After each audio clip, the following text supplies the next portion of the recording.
Welcome, welcome, welcome, welcome. I'm Dr. Bart Rademaker, prescription for your transformation. Hashtag real people, hashtag real conversations. Very excited to be here today. I'm actually excited every single day because I am very, very privileged to be talking to these amazing people all over the world. And I was very fortunate to meet this beautiful lady about a year and a half ago. And we just happened to sit next to each other on a bus, and just incredible friendship started from there. But more importantly, here's a very dynamic, very intuitive human being that helps you figure out how you can create your own transformation in very unique ways. And she has so much talent and so much to offer this world with such an incredible diversity. It's just such a delight that I get to introduce Esther Austin. Thank you, Esther, for joining me today. So thank you. How are you? You're back in England, is that right? Yes, I'm back in England and I'm very cold. Well, actually, it's I'm funny trying to. because I'm actually in the Bahamas, and it's actually pretty cold here too. So I'm Oh, is complaining it? as well. Yes, it is. Oh. So, but let's jump in you, or let's Mhm. jump in your story, your journey, and you have so much to offer and share with the world. And I'd just like to get started with that. That's fine. Go ahead. I'm ready. All right. So what you're doing right now is you're using Hmm. a medium that is very familiar to everyone, which is the media. And you Hmm. look to interview unique people, which actually we're doing right now. I'm interviewing an extraordinary person like you, but you're Hmm. actually interviewing ordinary people doing extraordinary things. So tell us a little bit about that. Well, ordinary people doing extraordinary things or choosing to do extraordinary things is how I like to coin it because we are all ordinary and we are all extraordinary. But the project that I'm specifically talking about at this moment in time that's been incredibly um, transforming for me. It's been an absolute pleasure to be working on this particular project. I've learned so much. There's been so much wisdom that these people have shared. There's been so much insight.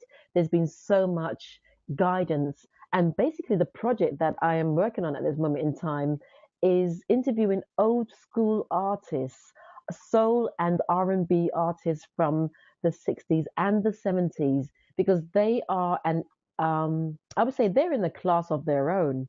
And so it's been such an amazing journey of over the past few months to be talking to some real inspirational, homed, old school artists who come with those old school values and their old school sensitivities and guidance and wisdom and lots of laughter. It's interesting you say that because, Mm.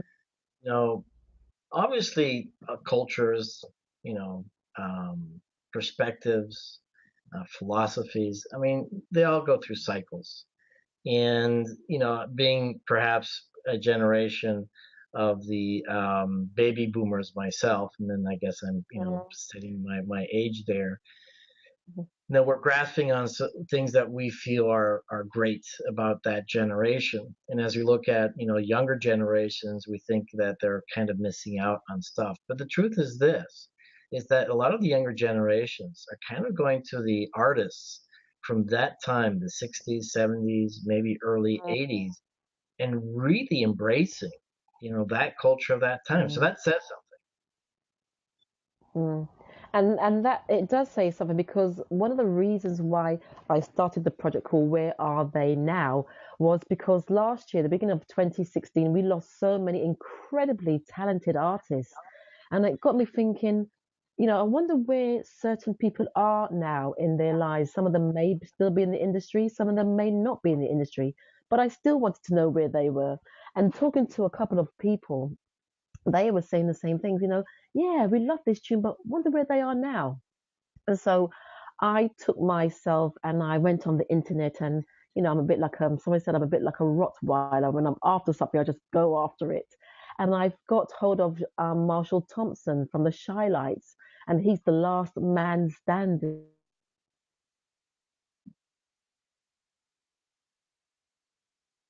Okay, I think we lost you there for a second there, Esther.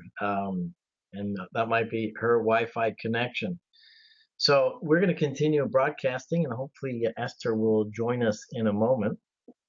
I am not sure if she's aware of the fact that she is no longer on the air, and so hopefully I'm going to be able to get her back on. Let me see. Let me send her a message and just letting her know that she is off. You are off air. So we'll try that. But one of the key things that Esther is doing is interviewing people with these values and putting them in perspective in today's world. And I think there's so much that we can learn from others, so much value and experience and a way of life that was perhaps not as confusing as it is today. You know, the truth is that with modern technology, with the evolution, of our society, with all the things, all the incredible inventions that we get to experience today, sometimes it can get confusing. The challenge again is this, is that, there's so much to choose from. What is it that you're going to focus on? And of course, as a performance strategist myself, when we look at, human behavior, we recognize, and this may be foreign to most people, but we do recognize the fact that all behavior is motivated by positive intent. So what does that really mean? Well, what that means is that any kind of behavior, even if it's a behavior that has a negative impact on other people, and all of you can think of what that might be. But that negative behavior, or that any kind of behavior, there is a certain positive intention behind that. Now, more than likely, when it's a negative impact on others or on themselves, people aren't quite aware of that, or their beliefs or their values or their personal experiences have led them to see things in a different light. And so, for example, when you look at people with certain negative behaviors, you can ask yourself, well, were they doing this when they were born? Was this the kind of person that was there at that very, very time? And again, some people might suggest it's the genes. Well, that's a whole story in of itself.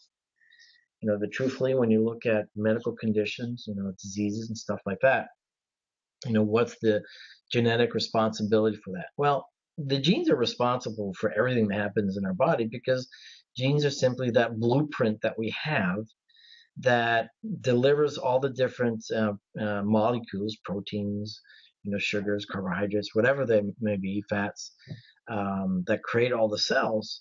So what happens then is that the genes create that. But the question really comes down to which genes are working or not. Or let me rephrase that. Which genes are opened up to create the proteins within the cell to then have the effects that they end up having. And so with medical conditions, for example, only 3%, if that, perhaps it's even less, are actually causing specific disease that have no other solution. So looking at the child that's born, they then begin to learn many different learnings based on the environment around them, based on the experience that they have. Ultimately, all of that is, quite frankly, to survive. The purpose of any cell in the body is to survive. Each cell has different functions. Of course, you have a heart cell, you have a muscle cell, you have a GI cell that simply do different things. But all of them are designed to survive. And so if you look at a cell, the cell simply responds to the environment around them. What's in that environment? What's what we call the milieu of the cell. And that's what's going to affect their expression. Studies have shown, if you just take cells and take the nucleus out, so that's the DNA, that's the genes within the cell, you take that out and you place it in a bath of a solution, if you will, of nutrients. And as long as all the right nutrients are there, that cell will survive even without the nucleus. And what's interesting then is that, cells with nuclei, and you can do the same kind of experiment, and cells can survive in this bath, in this environment, but now change the environment. Now you change the environment, then those cells are going to behave in a much different way. And so when we look at the 50s and 60s or any era, any generation, we can also look at what was in that environment. What were the things that people were learning? What were some of the conditions that people had to deal with? And so understanding that, then understanding what ways people would show up, then that's going to impact, you know, um, culture in general. And so, oh wait, I think we have Esther back again. The internet went down. Oh no. Never mind, let's go. I, I am so glad you're back because I've been talking about a lot of things. I've been talking about you and how wonderful you are, and I kept on repeating myself. No, actually, what I was talking about, I was kind of doing a lengthy introduction as to why we do what we do. We kind of respond to the environment, and your timing is perfect because I was just basically alluding to the fact that these people that you're interviewing back from the 60s and 70s, these artists, maybe back in the 50s, were really also showing up based on the environment or environmental conditions that they were in. And it's that morality, those set of ethics that then they get Mm-hmm. to deliver and express basically in a wonderful medium, which is art, whether it's paintings or music or drama or a variety of different things. And so what's Mm-hmm. exciting about what you're doing is that in essence, not criticizing current morals and values and ethics, but just recognizing that many of these morals and ethics and values during that time were probably really good, if not even better suited. The challenge with today, of course, is that technology is a challenge to us because there are a lot of distractions and it's hard to choose what's right. And so that's why I personally believe that a lot of the younger generations are looking back and, listening to the Beatles and listening to the Stones or, whoever, Supertramp, and listening to the words, listening to the message. And a lot of that was relatively constructive. Very, very. Because I would say back in the day, a lot of the music and the words were messages. They were messages of empowerment.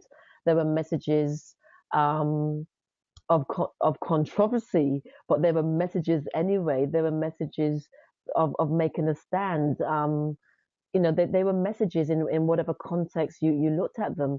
And you said something interesting there, that about distractions now that we have technology which are distractions for a lot of the younger folk. But if you think back then, so to speak, there were a lot of these artists had a lot to contend with within their own right. I mean, a lot of them spoke about um, like experiencing segregation. A lot of them experienced lots of different things that were equally, I would say, distracting or more so. But what I feel is that their music and those values and those standards were like the foundation that they laid their lives upon, and their music was almost a form of catharticism. If that's a word, you know their music was very cathartic and very healing for them because it was a place, a platform of expression. It was a place where they could share their pain, their joys, their opportunities, their dreams with the world. And yet when they came off stage, they were going back into environments that were very sort of oftentimes incredibly challenging. And so I guess why I enjoy doing these type of interviews, and I mean, I'm just focusing on these artists that I'm interviewing at this moment in time, but for anyone that I've interviewed along my lifespan, all the interviews have been incredibly challenging, incredibly inspiring. And like you said, it's an art form. It brings joy. It tells a story. There are messages in that. So it's a wonderful process, the work that I'm currently doing within the sort of media outlet that I'm involved in. I really like that, I'm excited that you're looking at this particular group right now because the truth is this: is that never in our time have we been able to communicate and share, our own messages in such an expansive way as today. And it's real time and it's authentic. And I think those two factors will make a Yeah. huge difference. And so I'm very appreciative of for example, Facebook right now, and Blue Jeans, who I work with, or who I'm using. I'm using their platform. I don't work for them, but I use their platform to interview amazing people. And like you said, I mean, everybody's an extraordinary in their own way, and that extraordinary part, just like the extraordinary part in you, I want people to be able to find that, find more people, find more new voices, new solutions for their transformation. Because my personal story was also one that says, I should know everything and realized I didn't, but I didn't know what I didn't know.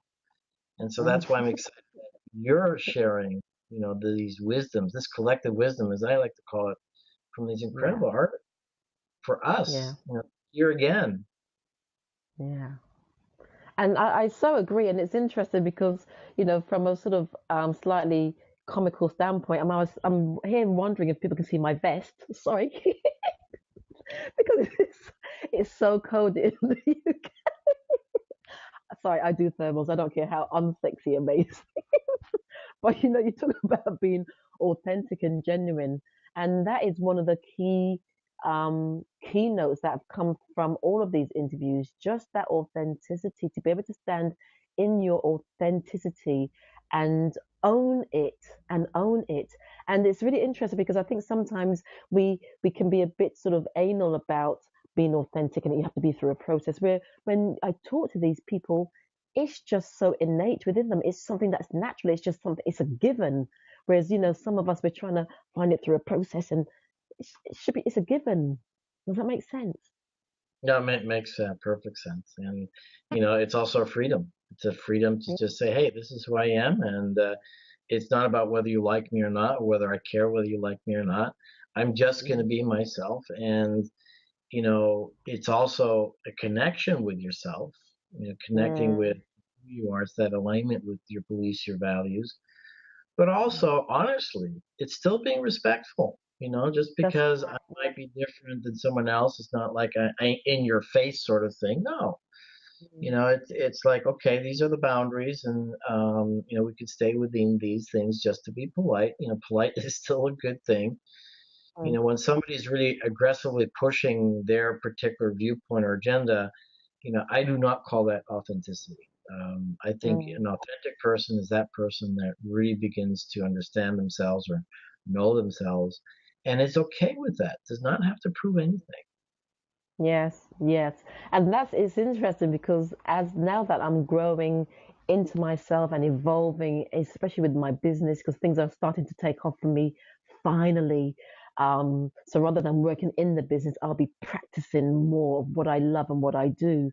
But this whole thing of saying actually these are my views and it's okay because once upon a time I'm sure I used to come at people ninja style, ninja styly, but now, with the more that I am more comfortable with who I am, you can take it or leave it. And there is also, I do believe there is also a way of delivering how we deliver things sometimes because we are all responsible sometimes. We're all responsible and accountable for our actions and our thoughts and our deeds, yada, yada, yada.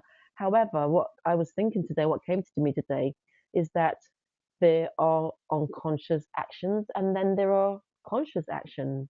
And to be able to survive in a really balanced way, those of us who have a level of understanding and consciousness about what we speak and what we think and what we say and how that affects not only our lives but the lives of others, then when we're faced with someone who's coming from that aggressive place, we can quite calmly or whatever way say, I agree with you, I don't agree with you, and move on because we've learned to identify that that is their stuff and that this is my.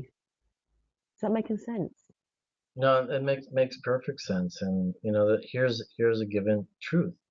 I mean, you're in charge of your brain. You're in charge of your thoughts, and therefore you're also in charge of your actions. And so you're responsible and accountable for everything that you are in this very, very moment. You can blame the rest of the world as much as you want, but as I Mm, put it, is that you know what makes you in this very moment are all your experiences, all your emotions, all your decisions up to this very, very moment. And so mm, it's your fault. And Mm, but what's great about that is that it also gives you that opportunity, that space, if you will, to, like you said, choose to be extraordinary. You can choose to be extraordinary, or you can choose to be at the effect of the world around us. And granted, let's be honest about it, is that not everyone knows, and I get that. Not yeah. and I was in that place too. I mean, what I like to share on this platform oftentimes is that I grew up in 5 countries. I studied medicine for 17 years before I practiced. I speak 4 different languages. I had so many incredible experiences, and I was stuck. And I thought to Mm, myself, well, hang on a second. I should know all this stuff. I should be happy. I should this. I was kind of like I was shooting all over myself. And mm. then I came In five across something. countries. What? Yeah. I said you were shitting all over yourself in 5 countries at one time. Fantastic. Exactly. And so I, of all people, should know better. And again, it's simply like you don't know what you don't know. And what I love about this platform and platforms like this and yours is that Mm, you get to share with people new concepts, old by mm, their nature, but new to them, so that they can mm. make a change. And I mean, throwing maybe a span in the works, we can sort of maybe draw this out a bit. I know time is a bit limited now. Um, but also, you talked about you don't know what you don't know until you do know, which means you still don't know. But there are also times when we do know, but for some reason, we just choose not to know. We don't want to know because of fear, because we're just stuck in that really stagnant place. Yep. And and also when you said, when you said it's your fault. I mean, I know there's this whole. I do believe in this whole thing of sometimes you have to be cruel to be kind. But lots of times when you're in certain environments that breed a certain mentality, you don't actually, people don't actually realize that they can take responsibility. They have the choice to take responsibility, you know, because everybody's speaking the same language and everybody's blaming and everybody's pointing the finger. So you come up in that culture, so that's all you know. And sometimes to come out of that, to even see the light, so to speak, the light, you can't see it because you're so blinded. They say, birds of a feather flock together. And so the information that you're getting with the people that you're rolling with, that's why lions, eagles soar alone. But, the environments that you're in are also very crucial to how they influence your life. People around you influence who you are and how you perform sometimes.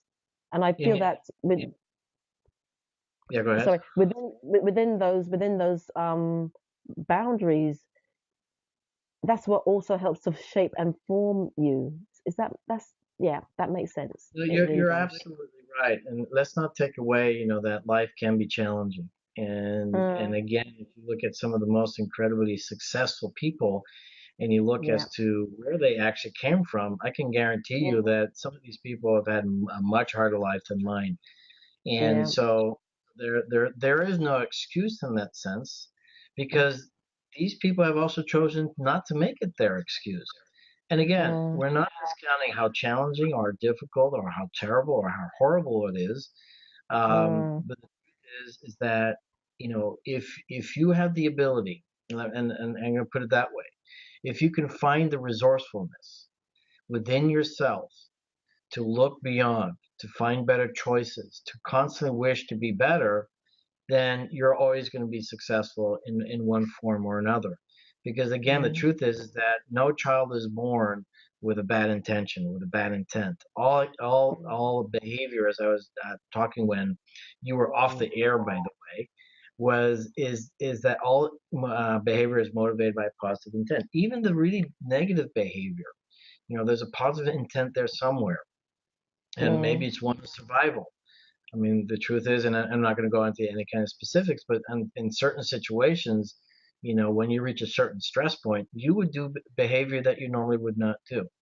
And so at the end of the day, you're right. The environment around you does influence you, but you still have a choice. And unfortunately, too often, we don't know mm, what those choices are. And again, that's why people like you are in this world, because you're also an intuitive. You also are an animal communicator. You also have these Mm, incredible workshops that you're putting together where people can, find their true self through fashion. And now you've mm. got these interview series, on the media. I mean, this is exciting stuff, and you are a person. Anyone who's listening right now, that we should all watch out for because you've got such a beautiful gift and talent that I Mm. certainly would like to know more about. Well, the thing is, I guess for me now, I everything that I do, I enjoy. Everything that I do, as you say, is a gift that's within me, and I'm the sort of person that I want to try everything. I did a DJing gig yesterday, my first real DJing gig, and I spent 4 hours bopping and jumping to some music behind my laptop, and because I want to do things better, I met with a friend today to show me some DJ tips so I can do things better because I want to learn how to mix and to scratch, So everything that I do is I enjoy it. It's something that I'm passionate about, but also it's something that I just want to share with the world to say, this is what I can do to help support and transform your life so that you can find the gift within you to continue to support and transform the lives of others, but by using the gifts that you have and enjoy. I mean, I went swimming with horses in Barbados 4 weeks ago. I've got the video on YouTube, and it was so amazing because I danced with the horses in the sea. Every time I moved, the horses moved with me and they kissed me as well. It's like, oh my God, this is like going to heaven and back and coming back on a horse. Um, it was so amazing. And then I've done lots of other crazy things. I also went out, and it's something I'm not going to ever do again. I went out on a sports bike. I was nagging someone for the best part of a month. I wanted to try out on this sports bike. I was so scared. I was so, so scared, but I, I couldn't even feel my fingers when I got off the bike. But for me, it's just about trying things, stepping outside the box. And for me, a lot of things that I do, even though I enjoy them, like the horses and riding on the bike, how I draw the analogy to my life is that if I can push myself outside of my comfort zone, if I can get on this bike and go through that level of fear, then when something happens in my life, I'm prepared in a way. It's just like last year when I went to Barbados. I went out on the Jolly Rogers, and it takes you to the middle of the sea, and they literally put out a plank. And I remember walking down that plank, and I froze with fear. And I stood back, and I said to myself, I haven't come all this way to stand back and not jump. And I don't know if I backflipped, if I was pushed, if I cartwheeled, but I found myself diving down. And there was a small voice that's saying, you're gonna dead, you're gonna hit a rock. And then another voice was saying, no, you can only rise. And so I can draw that as an analogy to anything that happens in my life now, that when I feel I'm sinking or when I feel that I'm so overwhelmed, then I know that I'm just going to surface.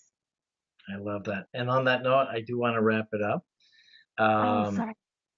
no, this is perfect, and so one of the key things that I know Esther likes to share is standing in your truth and having fun in your life, stepping out of your comfort zone because you never know when it's really going to help you and support you in a challenge in your future. And so I really Mm, want to thank you, Esther, for today. I know that you and I will be talking a lot more. You're coming to the United States and Atlanta in March for definitely. the wonderful speaking engagements. And what I'd like you to do is actually attach your video, the horses, onto this interview today, so that people can see that. Okay. Okay. Well, thank you very much for this opportunity. Thank you. Thank you. Thank you. My vest says thank you as well. And I'm sure we'll be speaking again. It's keeping me warm. It's very cold in the UK at the moment. Trust me. But I Awesome. will Well, attach the details. I'm Dr. Bart Rademaker, prescription for your transformation. Hashtag real people, hashtag real conversations. Bringing to you new voices, new solutions, your transformation, and talking to the most amazing people that I'm getting to find on Facebook and that I personally know, including Esther Austin from Esther Austin Global, and Mhm. helping you find extraordinary people, actually finding ordinary people doing extraordinary things to inspire and transform their lives. So once again, Brilliant. thank you. God bless. Thank And you I will very be much. back and I'll be back tomorrow. I will be flying through Miami and Bahamas today, but in the Miami airport, I'll be doing a really cool interview with another really cool person. So thank you, Esther, and Brilliant. we will talk Okay. soon. All right. Bless you. Thank you very much.